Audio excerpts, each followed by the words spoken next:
Clean that properly. You missed a spot." I froze just inside the front door, my suitcase still in my hand. The voice wasn't my daughter's. Through the narrow hallway, I saw her on her knees, scrubbing the floor of the house I bought for her. Her shoulders were tense, her movements rushed, like someone afraid of being watched. She wore an apron I'd never seen before. Plain, stained, humiliating. That was the moment I realized something was terribly wrong. I had been gone for 10 years. And in that time, my daughter hadn't just lost her house. She had lost her freedom. Before I tell you what I saw next, you need to understand who my daughter used to be, because the woman on that floor wasn't her.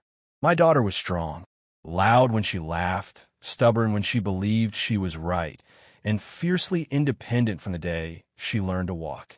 She used to argue with me about everything: politics, music, even how much salt to put in soup. She didn't bend easily. That was something I was proud of. I raised her alone after her mother passed away when she was still young. We didn't have much, but we had each other. I worked long hours, sometimes 2 jobs, and she grew up watching me fight for stability.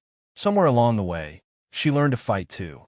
When she graduated college, I remember standing in the crowd, clapping until my hands hurt, thinking she's going to be just fine. And for a while, she was. Then life did what it always does. It got more expensive. My industry overseas was booming. The contracts were massive. The pay was something I could never earn staying home. And everyone told me the same thing: do this for a few years, and you'll set her up for life. A few years turned into 10. I didn't leave because I wanted to.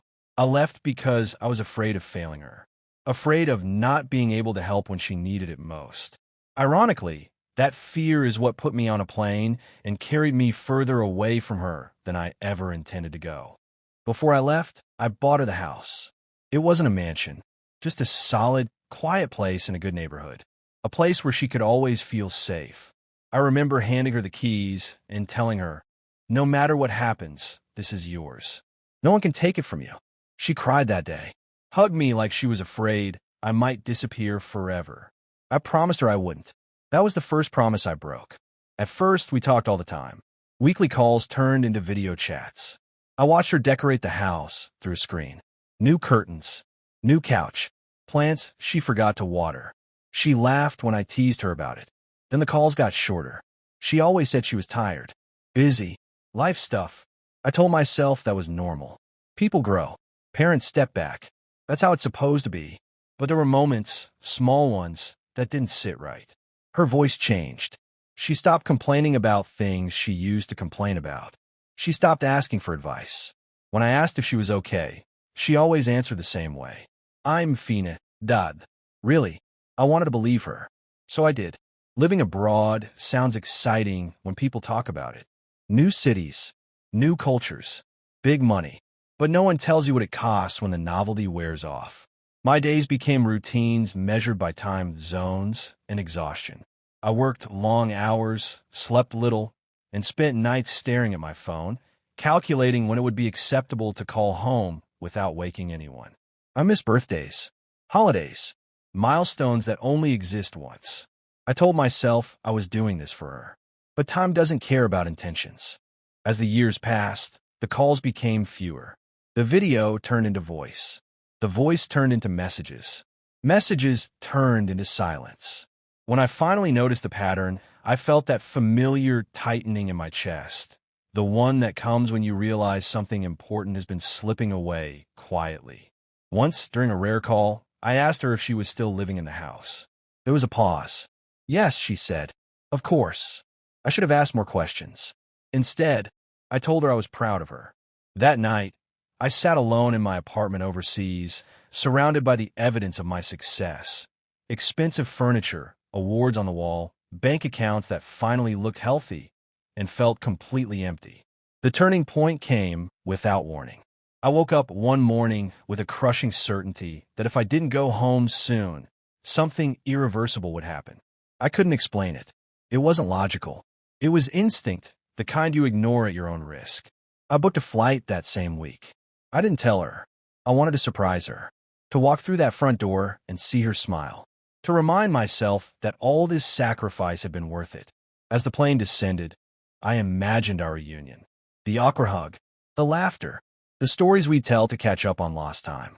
I imagined everything, except the truth, because the truth was already waiting for me, kneeling on the floor of her own house, afraid to look up. The flight home felt longer than any trip I'd ever taken. Not because of the distance, but because my mind wouldn't stop racing. Every cloud outside the window looked like wasted time. Every minute in the air felt like a gamble I'd already waited too long to take.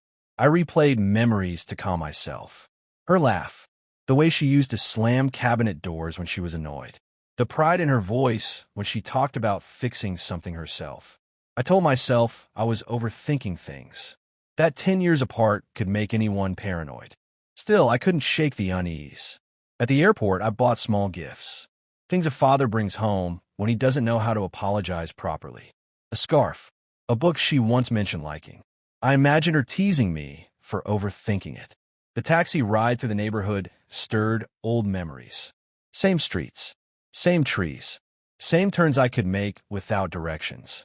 I watched the houses pass, each one familiar, comforting. When we stopped in front of hers, my heart lifted. The house looked the same, paint intact, lawn trimmed, lights on inside.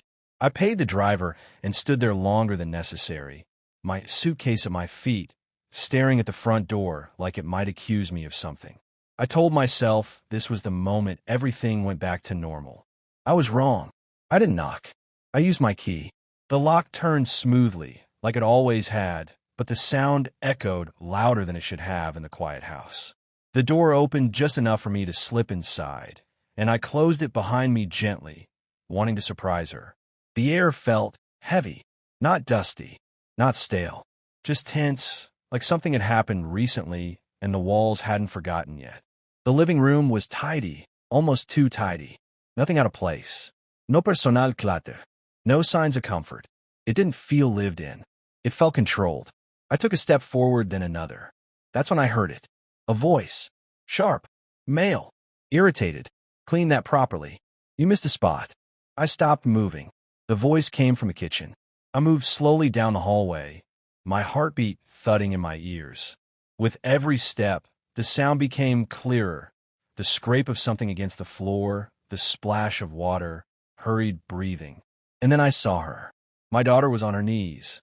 She was scrubbing the kitchen floor with a rag, her hands red and raw, her hair pulled back tightly like she wasn't allowed to let it fall.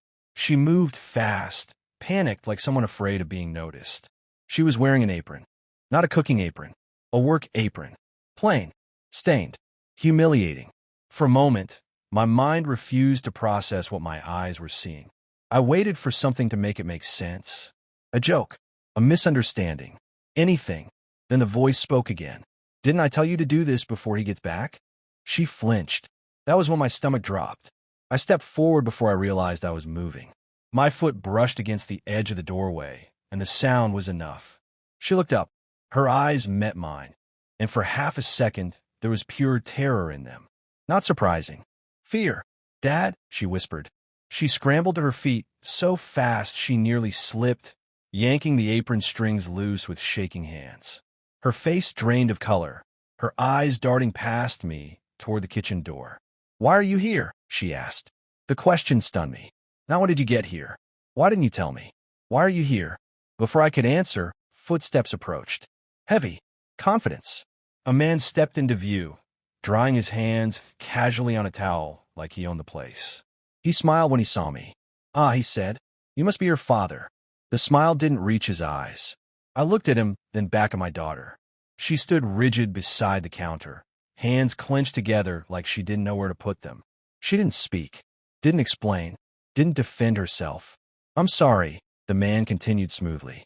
She didn't tell us you were coming. Us. My chest tightened. She was just helping out, he added, nodding toward the floor. She likes to stay busy. I felt something cold settle in my spine. Helping out. In her own house. My daughter forced a smile that hurt to look at. It's nothing, Dad. Really. I was just. Her voice faltered. The man's hand landed on her shoulder. Not gently. Possessively. Well, he said, tightening his grip just enough for me to notice. Why don't you go finish up? We'll take care of your father. Her shoulders stiffened. Yes, she said quietly. and she did exactly what he told her to do. She turned away and went back to scrubbing the floor. That was the moment something inside me snapped into focus. This wasn't confusion. This wasn't a coincidence. This was control. And whoever this man was, he was standing in my daughter's house like a king, while she worked at his feet like she belonged to him. I stayed calm. Too calm. Because deep down, I knew something worse was coming, and I needed to be ready for it.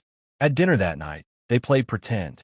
The table was set neatly, almost ceremonially, as if this were a normal family meal and not a performance stage for my benefit. The man introduced himself with a firm handshake and an easy smile, the kind people use when they're confident they hold all the power. "My name's Richard," he said. "I'm family. Family." The word sat wrong in my ears. He gestured for my daughter to sit, and she obeyed instantly, lowering herself into the chair like she was afraid to move too slowly. She didn't reach for the food until Richard did. She didn't speak unless spoken to. When she did, her voice was careful, measured, stripped to the edge I knew so well. Every instinct in me screamed that this was wrong. Richard talked easily about business, about the neighborhood, about how grateful my daughter was to have support after everything she'd been through. He framed it like charity, like kindness, like he and his family had stepped in to save her when I hadn't been there. "She's had a rough few years," he said, shaking his head sympathetically. "Some people just aren't built to handle responsibility alone." I watched my daughter's hands tighten around her fork. "She's sensitive," he continued, smiling. "Needs structure, routine. Without it, she falls apart." I forced myself to stay silent. This wasn't the time to react. Not yet. Across the table, another woman watched me closely. She hadn't introduced herself at first, but now she leaned forward, her tone soft, practiced. "We're just trying to help," she said. "She struggles sometimes. You understand how it is." I did understand. I understood exactly what they were doing. They spoke around her, never to her. They described her like a problem they managed, a burden they carried. Every sentence stripped her of agency while pretending to protect her. When I glanced at my daughter, she wouldn't meet my eyes. Instead, she stared at the table, nodding faintly whenever Richard spoke, like agreeing was a survival instinct. At one point, she reached for her glass too quickly. The sound of it touching the table was sharp. Richard's head snapped toward her. "Careful," he said quietly. She froze. "I'm sorry," she whispered immediately. The room went still. No one raised their voice. No threats were spoken. But the air shifted, heavy and unmistakable. This wasn't discipline. It was conditioning. Richard smiled again, as if nothing had happened. "She gets nervous," he explained to me. "We're working on that. Working on that." I swallowed hard. After dinner, my daughter stood up automatically and began clearing plates. No one asked her to. No one thanked her. It was simply expected. I started to rise to help her. Richard's hand came down on the table sharply. "No need," he said. "She knows what to do." I sat back down slowly, my jaw tight. The woman across from me studied my face. "You seem tense," she said. "Jet lag can do that." Jet lag. Another excuse. Later, when I finally caught my daughter alone in the hallway, she barely looked at me. Her eyes flicked toward the living room, then back to me, wide and warning. "Please," she whispered, "don't ask questions right now." That was when I knew. She wasn't avoiding the truth. She was afraid of it being heard. I nodded once, slowly, pretending to understand more than I said. She let out a breath she'd been holding and slipped past me, disappearing into one of the bedrooms like a shadow. That night, lying awake in the guest room, I listened to the hoe. Footsteps overhead, doors opening and closing. Low voices I couldn't quite make out. This wasn't a home. It was a system, and my daughter was trapped inside it. The realization settled heavily in my chest, darker than anything I'd imagined on the flight home. These people weren't impulsive. They weren't cruel in obvious ways. They were careful, polite, strategic. They wore kindness like armor. And I knew then that tearing it away would take patience.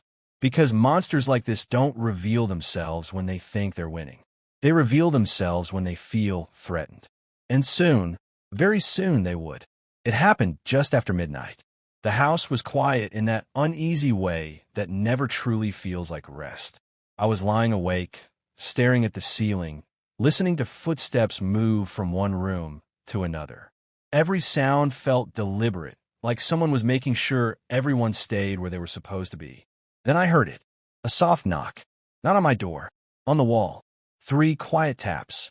Paused. Then one more. I sat up instantly. The door creaked open just enough for her to slip inside. My daughter closed it behind her carefully, as if even the sound of the latch could get her in trouble. She stood there for a moment, arms wrapped around herself, eyes darting toward the hallway. "I don't have much time," she whispered. I didn't speak. I just nodded and gestured for her to sit on the edge of the bed. She didn't. Instead, she leaned against the wall like sitting down might make her too vulnerable. "I didn't tell you everything earlier," she said, her voice shaking. "I couldn't. Not with them here." My heart sank. "I know," I said quietly. "You don't have to rush." She let out a short, broken laugh. "Edo." Then she started crying. Not loudly, not dramatically, just silent tears streaming down her face as she pressed her fist against her mouth, trying to keep the sound inside. It was the kind of crying that comes from being quiet for too long. "I didn't want you to come home like this," she said. "I didn't want you to see me like this." I stood and crossed the room slowly, stopping a few feet away. "Like what?" She looked up at me, then really looked at me, and something inside her collapsed. "Like someone who failed," she whispered. The words hit harder than any accusation ever could. She slid down the wall and sat on the floor, knees pulled to her chest. I lowered myself across from her, careful not to touch her unless she reached first. "It didn't start out like this," she said. "Not at first." Her voice steadied as she spoke, like she'd rehearsed this in her head 1,000 times. "After you left, things were okay for a while. I was handling everything. The house, work life. Then I got sick." She paused, swallowing hard. "Not physically. Inside." She described the days that blurred together.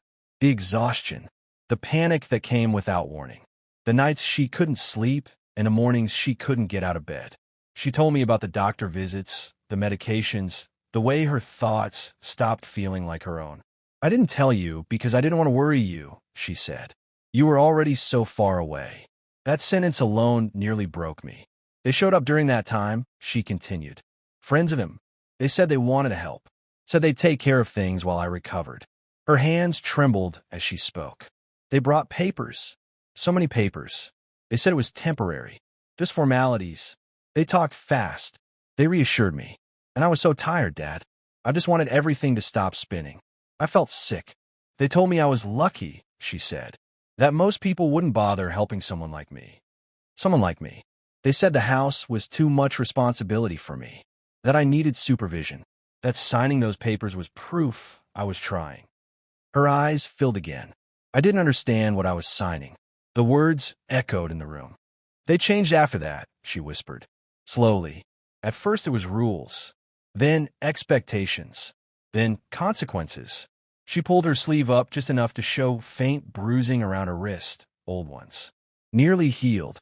They said if I didn't cooperate, they'd prove I was unstable, that they'd take the house for good, that they'd make sure no one believed me." I clenched my fist so tightly my nails bit into my palms. "And the worst part," she said quietly, "I believed them." Silence stretched between us. I kept telling myself it was temporary, she went on, that once I got better, things would go back to normal. But every time I tried to push back, they reminded me what I'd signed. She looked at me then, eyes hollow. "They said you wouldn't understand, that you were gone, that you chose your life over me." That was the moment the guilt became unbearable. "I'm so sorry," I whispered. She shook her head fiercely. "No, don't. That's what they wanted me to think." Her voice broke completely. "I stayed quiet because I was afraid," she said. "Afraid of losing the house. Afraid of being declared unfit. Afraid that if I fought back, I'd lose everything." She wiped her face with her sleeve and took a shaky breath. "They thought you'd never come back."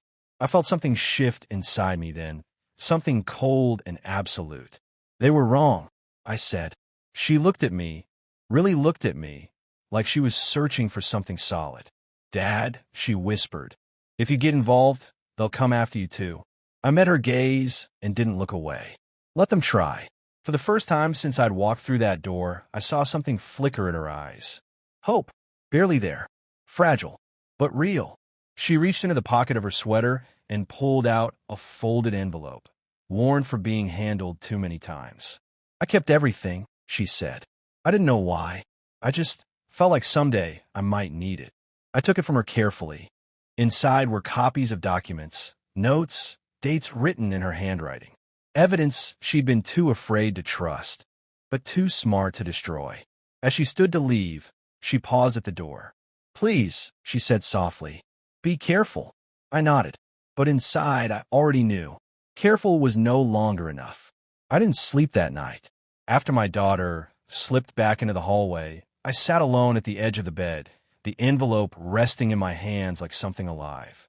I waited until the house settled, until footsteps stopped moving, until doors closed for the last time, before I opened it. Inside were copies of documents she'd never meant me to see. Property transfers, financial authorizations, power of attorney forms. Each page was folded and refolded so many times the creases had gone soft.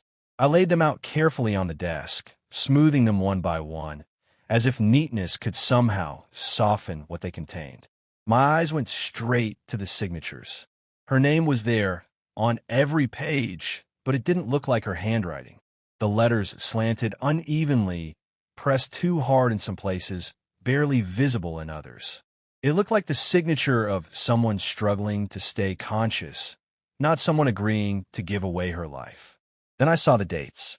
All the documents had been signed within a 3-day window. 3 days. I flipped through her notes, the ones she'd written for herself in the margins, on scraps of paper she'd hidden inside the folder. The doctor increased the dosage. Can't think straight. Richard says I already agreed. I felt my chest tighten. This wasn't just manipulation. It was timing, precision, predatory patience. I pulled out my phone and quietly began researching the medications listed in her medical paperwork. I kept the screen dim, my movements slow. Every search result confirmed what I already feared: severe cognitive impairment, memory gaps, reduced capacity to consent. I leaned back in the chair, staring at the ceiling. They hadn't helped her while she was sick. They had waited for it. At dawn, I gathered the documents back into the envelope and left the room as silently as I could. The house was still asleep. I slipped outside and sat in my car, the engine off, breathing in the cold morning air like I just escaped something. My first stop wasn't a confrontation. It was a hospital. I didn't announce myself. I didn't accuse anyone. I asked questions the way a worried parent would. Calm, polite, persistent. Dates, records, dosages, physician notes. The nurse who reviewed the timeline went quiet halfway through. She looked up at me slowly. Was she signing legal documents during this period? I nodded. Her expression changed, not to shock, but to something colder. Recognition. She shouldn't have been, she said simply. That was all I needed. I requested copies of the records and left without another word. Sitting in the parking lot, I opened the folder again, comparing dates. The overlap was undeniable now. Medical incapacity and legal exploitation perfectly aligned. By the time I drove away, the grief I'd been carrying since my arrival had transformed into something else. Clarity. This wasn't a family dispute. This wasn't misunderstanding or misplaced authority. This was a fraud. And worse, it was deliberate. That afternoon, I made my second move. A lawyer. Not just any lawyer. One who specialized in exploitation cases. I didn't use my real name at first.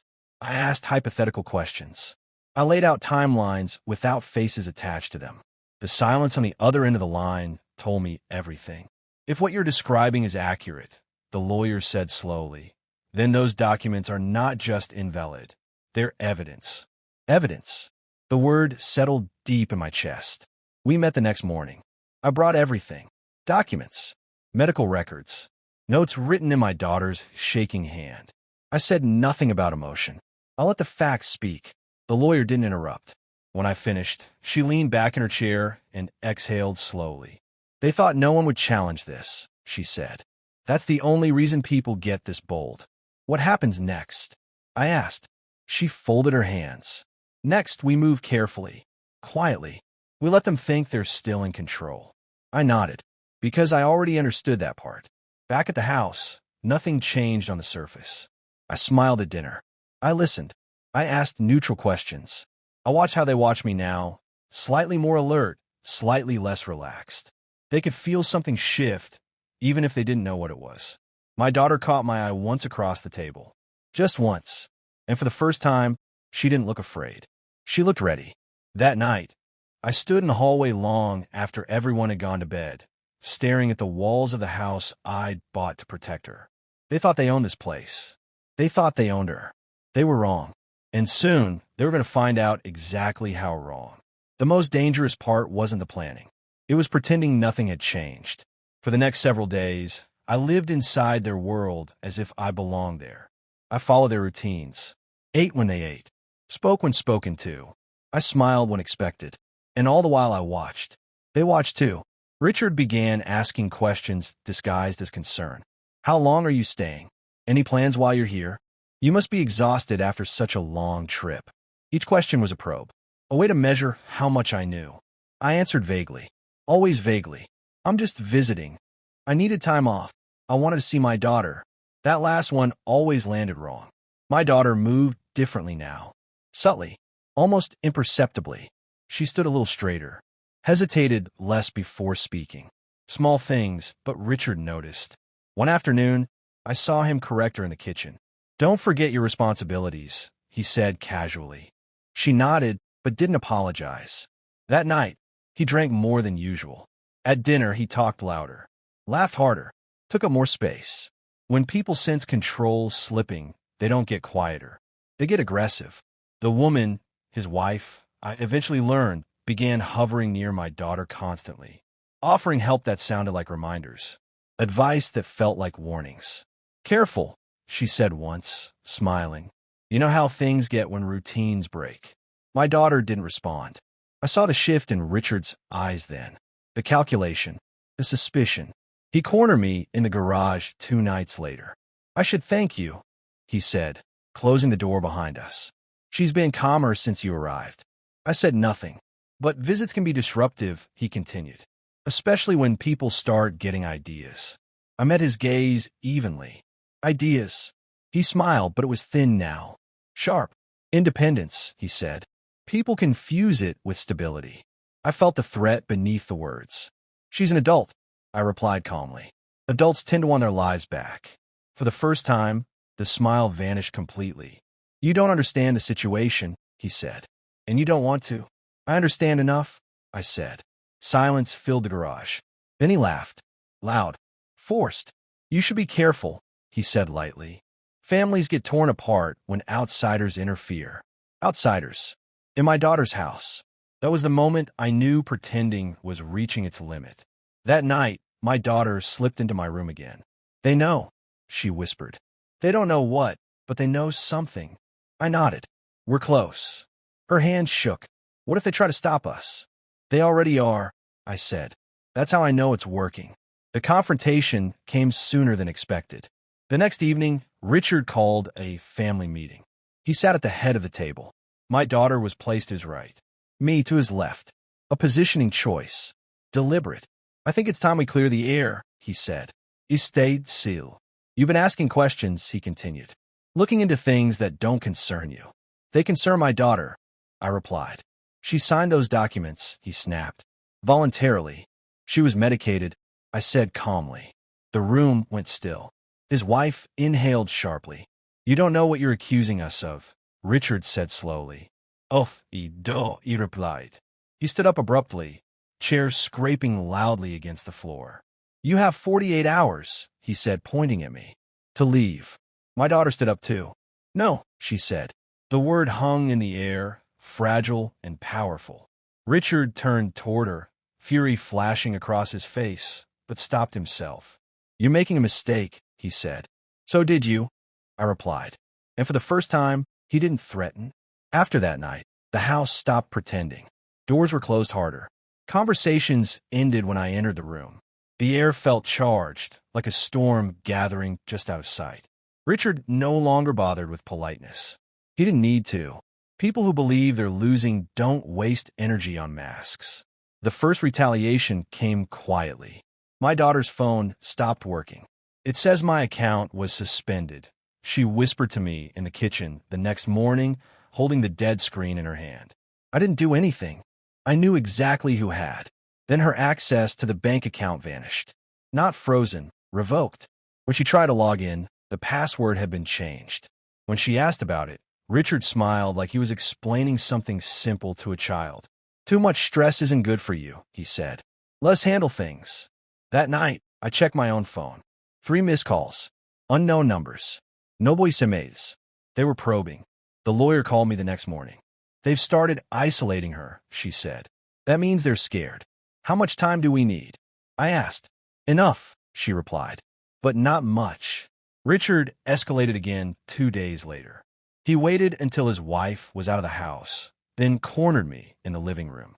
He didn't raise his voice. He didn't have to. You're making this very difficult, he said. And difficulties have consequences.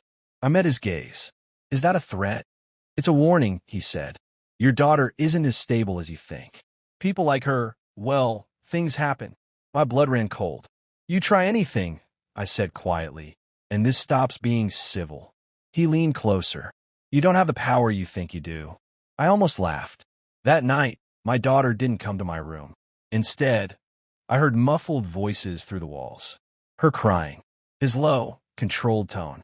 I stood frozen, counting my breaths, forcing myself not to act too soon. Minutes later, silence. She emerged an hour later, pale, shaking, eyes hollow. He said I'm ungrateful, she whispered. He said if I keep listening to you, everything I have left disappears. I put my hand on her shoulder. Listen to me. We're almost done. She nodded, but fear still lived in her eyes. The breaking point came during the storm. Rain lashed against the windows, thunder rattling the walls. I was awake, sitting in the dark when I smelled it. Gasoline, sharp, unmistakable. My heart slammed into my ribs. I moved quickly but quietly, peering through the front window as lightning split the sky. For a brief second, the yard lit up, and I saw him. Richard, near the foundation, holding a can. My mind went completely still. I grabbed my phone and dialed emergency services, whispering as I gave the address. There's someone trying to set my house on fire, I said. My daughter is inside. The operator told me to get out immediately, but I wasn't leaving without her. I ran down the hallway, bursting into her room. She was already awake, sitting up in bed, eyes wide. Dad, she cried. We're leaving, I said. Now. Smoke crept under the door. We moved fast, barefoot, heartbeats pounding louder than the thunder outside. Flames. The evidence we'd gathered, the documents, the medical records, the recordings, the threats, collapsed whatever illusion of control he thought he still had. Once the system turned its attention toward him, it didn't blink. The courtroom was quiet the day my daughter testified. She stood straighter than I'd seen her stand in years. Her voice trembled at first, but it didn't break. She spoke clearly, carefully. She didn't exaggerate. She didn't plead. She told the truth exactly as it happened. And for the first time, people listened. Richard didn't look at her. He stared straight ahead, jaw clenched, hands cuffed, the arrogance that once filled every room now reduced to silence. The judge didn't rush. The prosecutor didn't need theatrics. The facts were enough. When the ruling came, it was swift. All documents were declared invalid. Ownership of the house was fully restored to my daughter. Financial restitution was ordered. And Richard was sentenced to prison. Not because he lost control, but because he abused it. Outside the courthouse, the sun felt brighter than it had in years. My daughter closed her eyes and breathed deeply, like she was learning how to inhale again. It feels strange, she said quietly. Being free. I nodded. It will for a while. We went home that day, really home. The first thing she did was take down the list of rules taped inside the kitchen cabinet. She tore it carefully, deliberately, and threw it away. Then she opened all the windows and let the air move freely through the house. That night, we ate dinner on the floor of the living room. No schedule, no silence, no fear. Just food and exhaustion and the strange comfort of knowing no one was watching. The healing wasn't instant. Some nights, she still woke up afraid. Some days, she hesitated before making simple choices, like asking permission out of habit. But every time she caught herself, she smiled. A small victory, but a real one. Weeks passed, then months. The house filled with signs of life again. Music played softly in the mornings. Shoes left by the door. Laughter that didn't sound forced. She planted new flowers in the yard, digging the soil herself, like she needed to feel something growing under her hands. One evening, as we sat on the porch watching the sun sink behind the trees, she turned to me. "I used to think you left because I wasn't enough," she said. My chest tightened. "I was wrong," she continued. "You left because you thought providing meant being absent." I nodded slowly. "And I was wrong, too." We sat in silence after that. Not the heavy kind, but the kind that doesn't need to be filled. I never went back abroad. Not because I couldn't, but because I finally understood something I'd missed for 10 years. Protection isn't money. It isn't property. It isn't distance disguised as sacrifice. Protection is presence. Looking back, I know how close I came to losing everything that mattered. If I had waited even a little longer, another year, another excuse, I might have come home to a locked door. Or worse, no door at all. That thought still wakes me up sometimes. But then I hear my daughter moving around the house, making coffee, talking to herself, living freely. And I know we made it back in time. If there's one thing I learned from this, it's this. Evil doesn't always announce itself loudly. Sometimes it wears smiles. Sometimes it uses paperwork. Sometimes it thrives on silence. And the most dangerous thing you can do for someone you love. I assume they're okay just because they didn't ask for help. I came home after 10 years expecting a reunion. Instead, I walked into a rescue. And this time, I stayed.